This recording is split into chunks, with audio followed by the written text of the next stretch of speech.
Right, perfect. We are live. All right, great. It's 6:30. Well, the 6:30 Strength to Thrive discussion podcast slash conversation with David and Andrea.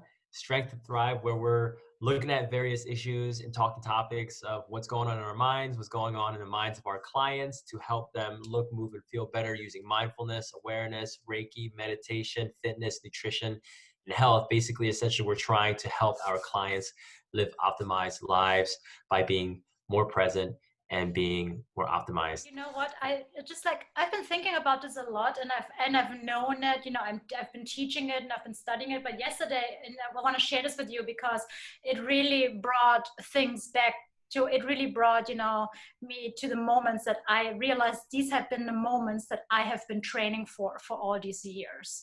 So yesterday morning, like on Monday mornings, I facilitate the mindful morning meditation and mindfulness exercises for the Yonkers Library. And so right after I finished the program yesterday, I got a call from Germany from my brother. And my brother said to me, "Don't get upset, but Papa had a high fever and he was brought into the hospital." So first thing, of course, in the times that we're living in, all alarm bells ring. My dad, I call him Papa, has a lot of health issues. He's been living in a nursing home for 2 years. So he is one of the most at high risk candidates for this virus. And then my brother said, in addition to the high fever, he also had some coughing, and we're going to know by tonight if he has the virus or not. I took the news fairly calm, and I was just like, and I was in the middle of cleaning the cat litter, and then all of a sudden my mind started to hijack me and tears started to come into my eyes. And I was, the first thought, it's ridiculous, was just like, oh my God, what if I cannot go to the funeral? That was the first thing that I thought.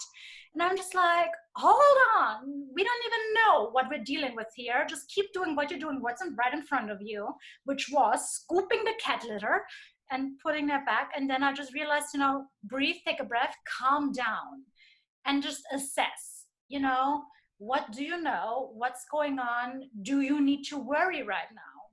And then after I went through the steps, I knew I don't have to worry.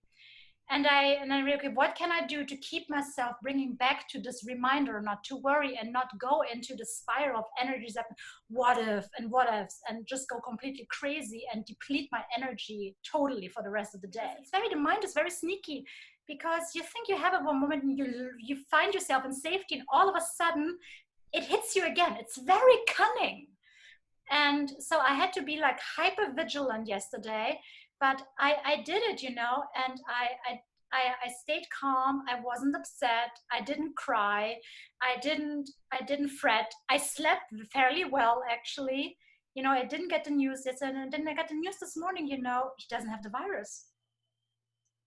And, just imagine what a mess I would have been without my practice, without the skills, without the awareness to catch myself, the tools to bring myself back. And this is a choice that I made yesterday.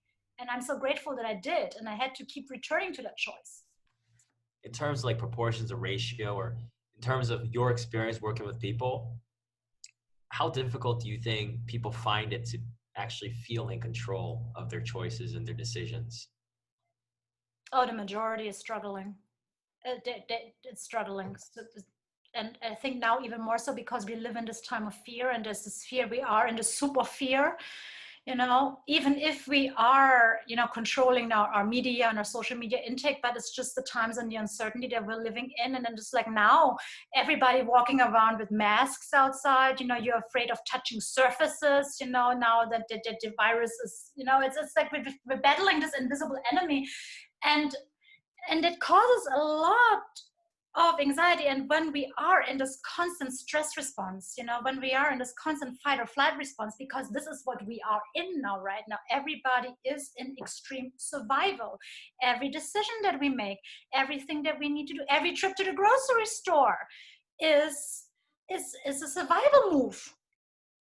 And when we are in the state of constant survival and fight or flight, the biochemistry, what is happening internally, has us hijacked, because we cannot think clearly, we cannot think calmly, we cannot make a choice, because we are trapped in, I gotta survive, I gotta survive, I gotta survive.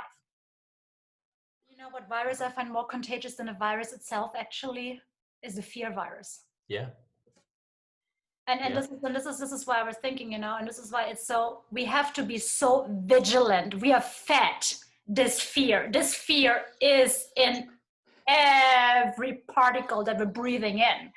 It's everywhere we turn, so that's why we have to be hyper vigilant and be really aware and really be tuned in and in touch with ourselves and our senses, so that we know that this is how I feel when I am in a fear response and a stress response, and I need to get out of this, and this is how I feel when I'm relaxed and when I'm calm. When I don't have that knowledge, I cannot discern. This applies to other illnesses where, if depending on your state of mind, can affect the prognosis of the disease as well. And I'm sure. Absolutely. And I always say, energy goes where the attention goes. What do I focus on? Do I focus on the positive? Do I raise my vibration? Or do I focus on the negative and set my energy and then really lower my vibration? Right. And yes, and that really influences, your whole ecosystem and your Right. and your immune system, as you said. There have been studies for that.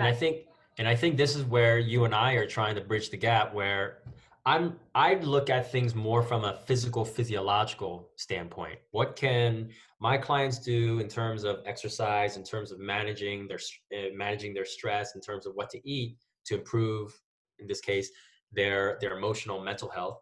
And you're looking at things from a more spiritual side, like soulfulness. What can I do for my clients to help them tap into more inner peace, to reduce their anxiety, to manage their depression, so that they can have better emotional and mental health? And I think when those two worlds mesh, that's when people benefit from vibrant health. That's when they feel more positive. That's when having higher vibrations become more effortless. And I think being more aware of your choices and doing these 3 steps that you discussed in your article, where you notice, becoming aware of what you're feeling and where your attention is directed, then you shift, you bring your attention to the present moment. Because I think, especially when people are anxious, I'm sure a lot of people are thinking about the future. Oh, absolutely.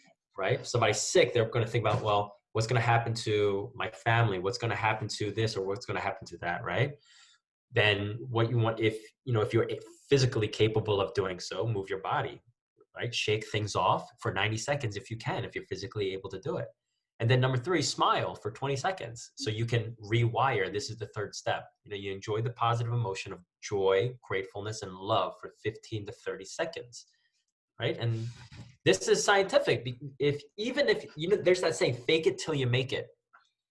But it's scientific. I think I can't cite any studies, but people say that even if you fake smile, you eventually fall into that emotion. You eventually fall into that pattern.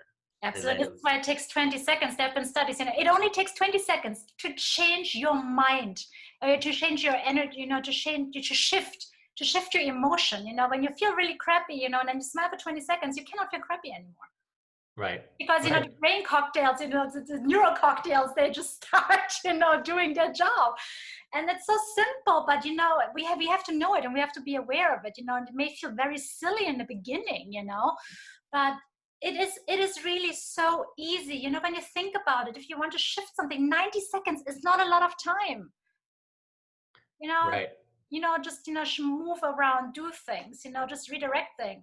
It's about redirecting your attention, getting out of that funk, getting out of where you're stuck, whatever it is that you need to do during those 90 seconds, and then just realize, and then smile, and then just bask in that positive emotion. And what we want, the rewiring doesn't happen after doing it once. You have to repeat it over and over and over and over again. But what it does is also, it helps us to become aware. And then I always say, we create a little bit of more space in our minds, so that we can catch ourselves, so that we can notice, oh, I'm contracting now. I'm starting to get tense and stressed, and the bodies are always letting us know when we are getting out of the flow, when we are getting into protective mode. That's usually when we tighten.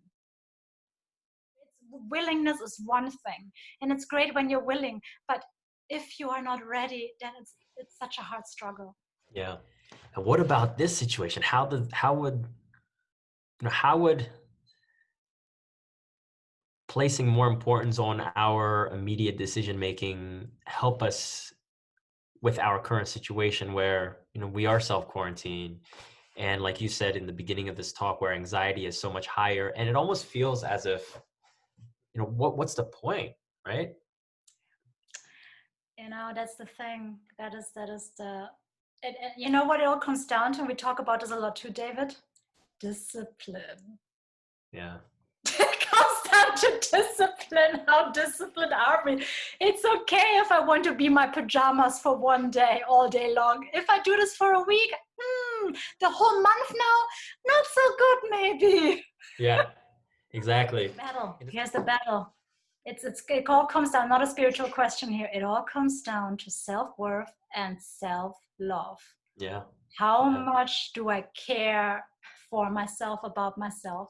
How much do I value myself, this physical form, to take care of myself this way, and to invest in myself? You know, not invest the time, the energy, the financial resources, the time. That's what it all comes down to. In order for you to most effectively transform from the neck down, you have to transform from the neck up first. But And it's the hardest though. it's the hardest. It's the hardest because your brain kind of, you got your brain and your mind, right? Your brain controls your actual physical movement, but your mind controls so many other things. And that mind, I told you, and this is why I use this word hijack, because that mind is hijacking us all the time. And we have to train our mind, you know, and this Right. is practices like mindfulness and meditation. They buy us time. Mm-hmm. You know, it's like I'm not in control of my mind, but at least I can become aware of what it tries to do. And I find it so comforting because some of my mentors and my teachers who've been practicing their spiritual practices rigorously for 40 years, they also get down the spiral. You know, they also still get angry, they also get self-doubt, they also, you know, they also act very human. But you know what, after half an hour, however long, they pull themselves back. And the difference is, when we have a practice, a spiritual practice, meditation, mindfulness practice, it doesn't mean that we are immune to these situations, you know, or that we are infallible. It just means that we notice these things and that we get out of these funks so much quicker. That's the only difference. Because if anybody tells you that we're not going to experience this, you know, that we don't experience sadness, anger, worry, despair, you know, helplessness, hopelessness, all these very frustration, all these very painful human emotions, they're lying to you. Unless they are in a monastery somewhere and have been there since they were a kid and are meditating 20 hours a day. But most of us people don't. And we are not this way. So the only thing is really that we develop a skill set. This is what this is. It's a skill set. It's like riding the bike, you know, that we have that. And then I know, oh, this is what I feel this way now. Or this is what I can do now. And then I get out of it quicker without far less damage. Right. It's kind of like the saying where, you know, even if you're a master, you're still a human. Oh my goodness, absolutely. And this is the thing, you know, because, you know, the mastery, what does mastery mean? You know, this is why also, you know, in my case, you know, when people are trained, you know, in the third level of Reiki, you know, they call themselves Reiki masters. And I don't like that title for myself, you know, because I'm still learning every day. I'm still a student. It takes a lifetime of practice to reach mastery. So my teachers are masters, you know, or the, you know, the founder of the practice is definitely a master, but I'm just a student walking on that path. You're a student for life, a student of life, and a student for life. Absolutely. No matter what's going on externally, everything happens for us internally, and this is where we have to, you know, clean up first. If we don't look at what's going on inside of us and don't address it, we're gonna keep running and we're not gonna get anywhere. What kind of recommendations or what suggestions, guidance would you give to somebody who, okay, they've gotten to the phase where they're aware of what they're doing, they have stopped. Let's say they're on the snowball and they were somehow able to stop the snowball, but they don't know where to go next. They don't know what to do next. What choice should I do? What choice should I make? You know, I cannot tell them. They need to find out. Usually it's what this tells them. Self-love, self-worth. It's the heart. That's the heart that talks, It's like, it's very interesting because we always follow the map that is between our ears, but actually we need to follow the map that is, made from our hearts. You can tell when somebody is doing their practice, when somebody is looking their fears and their demons in the eye, and just saying, and still just like, I love myself enough to do this. I find that when people are trying to create so much order out of chaos, I mean, life is chaos, right? I mean, I think It's messy. Life is messy. One of the core tenets of Buddhism is life is suffering, right? That's one of the core tenets of Buddhism. Well, but I like what my teacher likes to say, pain is inevitable, but suffering is optional. Right. And then you also have another quote right before that one. It says, if you are not part of the solution, you are part of the problem. Right. And that is so true, because it's about us, again, getting back to the example of the weight loss, right? And your clients, it's just like, they are the ones who need to lose the weight. They are the ones who can control what comes into their mouth. They are the ones who can control how much they move. You are not the one, you're not the drill sergeant that is there 24/7, and really, rationing their food intake or, their exercise. You can only, for the time that you're together, yes, you can give them the framework, you can give them the tools, but it's up to them to use them. And that's the choice. Do I have the knowledge? Do I choose to use that knowledge? Or do I choose not to? But then there's a question, am I willing to pay the consequences or not? Right. Because there are always consequences. Right. In reality and power we are of our own choices, and how sometimes we disempower ourselves by giving us a false sense of insecurity, a false sense of helplessness and fear and defeat and failure. Whereas as easily as we can probably think we're a failure or something is going in the way that we don't want to, we can switch it. We can shift it. It's the mind hijacking us again, telling us a story. That's all that it is. It's a story. It's a belief. It's a story. It's so interesting. Yeah. How much weight we give it is up to us. Yeah. Have you heard the acronym that a lot of people ascribe to fear? Oh yeah. Which one are you? There are several ones. Which one are you using? The one that I recently, the one that I know of is false expectations appearing real. Yes, and there's another one that I like. Face everything and rise. Courage. And what I love about courage too, when you think about the French word of heart, cœur, courage means coming from the heart. Interesting. And heart energy, scientifically, is one of the strongest energy fields that we have. Interesting. Also, the work that I do, Mindful Monday every Monday morning with the participants is really, to bring them back into the present moment and then to help them focus on the positive, to find them exactly where they are, to find the positive and to cultivate, those feelings, of joy, gratefulness, and love, those feelings that raise our vibration and that strengthen our immune system, instead of staying in that loop of anxiety.